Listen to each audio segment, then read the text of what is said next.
Central West End attack giving way to a courtroom disturbance today. This case is raising more questions about what's going on in St. Louis Circuit Attorney Kim Gardner's office. News 4 investigator Susan L. Corey was in court following this latest development. Well, Corey, there were no cameras allowed in court, but we were there as the lawyer for the woman who was attacked tried to let prosecutors know how to contact her. He walked up to the prosecutor and held out his business card. The prosecutor knocked the card out of his hand. That's when a sheriff's deputy had to say, "Cut it out." She's scared to death.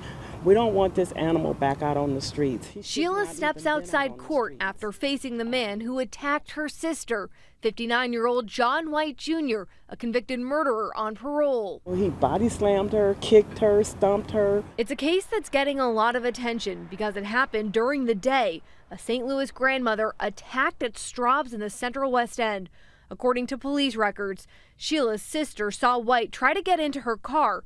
She called 911. White lunged for her. This should have never happened, period. And especially at Straub's at 8:15 in the morning, all my sister was doing was going to get a slice of cake for one of her co-workers because it was her birthday.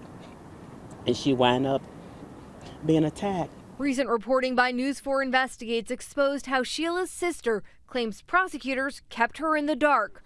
Her lawyer, Scott Sherman, took those concerns straight to the judge. This is one of the most heinous acts against an innocent elderly person at a broad daylight in one of the safest neighborhoods in this city.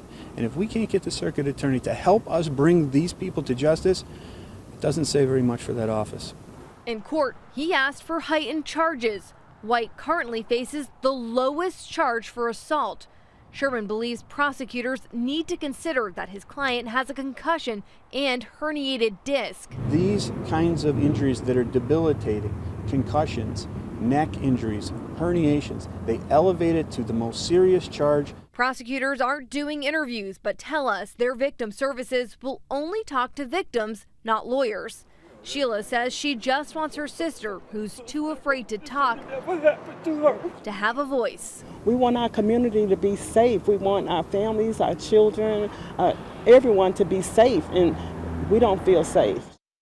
All right, so Susan, White is being held without bond, but what about his parole in that 1999 murder case?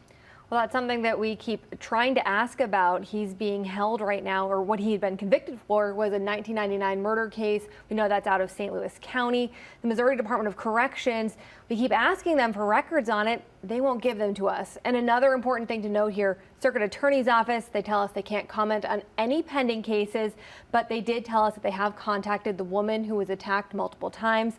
We also asked them about the tension that we saw in court today. They tell us they can't answer any of those questions. We know you'll keep following it. All right, Susan, thank you.